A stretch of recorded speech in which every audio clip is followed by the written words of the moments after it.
நிறைய நேரங்களில் பெண்கள் ஒருத்தரோட பேசுறதுக்கு தயங்குவாங்க. என்னோட பேசுறது மட்டும் இல்லாமல் அவங்களோட தனிப்பட்ட விஷயங்களை கூட சொல்லுவாங்க. நான் அப்போ சொல்லுவேன், இது பொது இடங்கன்னு இல்லைங்க, ஆனால் உங்கள்கிட்ட சொல்லுவேன். அப்போ அந்த சந்திப்பு 10 நாட்களும் ஒரு ஆண்டு நான் எழுதுவதற்கு தேவையான சக்தியை எனக்கு வழங்குது.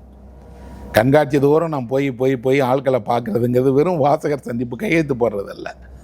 அவர்களுக்கும் எனக்குமான அந்த உறவை நான் நீடிச்சுக்கிட்டே இருக்கிறேன். இந்த நீடிக்கும் போது நான் அல்ல, ஒரு தமிழ் எழுத்தாளன் எப்படி நடந்து கொள்வான் அப்படின்னு நான் நினைக்கிறேன். தமிழ் எழுத்தாளன் வாசகர்களுக்கு நெருக்கமாக நடந்து கொள்ளக்கூடியவான்.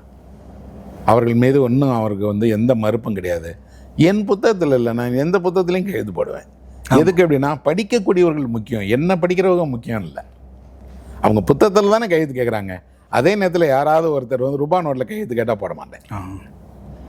அது பணம், அதோடைய மதிப்பை நாம் கௌரவமாக கொடுக்கணும், போட மாட்டேன். அப்போ இந்த கண்காட்சி எனக்கு ஒவ்வொரு ஆண்டும் என்ன நான் அடுத்து செய்யக்கூடிய பணிகளுக்கு என்னை தயார்படுத்திக்கிறதுக்கு இருக்குது. இன்னொன்று, இந்த வாசகர்களை நான் எழுதுகிற நேரத்தில் பார்த்ததே கிடையாது. யார் படித்தாங்க, எப்படி படித்தாங்க, என்ன செய்ததுன்னு தெரியாது. இந்த நேரில் கேட்கும் போது தான் தெரிஞ்சுக்கிறேன், ஓ நான் எழுதுனதில் இது இவங்களுக்கு சரியாக இருக்குது, அல்லது இந்த விஷயங்களை இன்னும் கவனமாக எழுதணும் அப்படின்னு. அப்போ என்ன நான் சரி பண்ணிக்கிறதுக்கும் இந்த சந்திப்பு எனக்கு உதவியாக இருக்குது.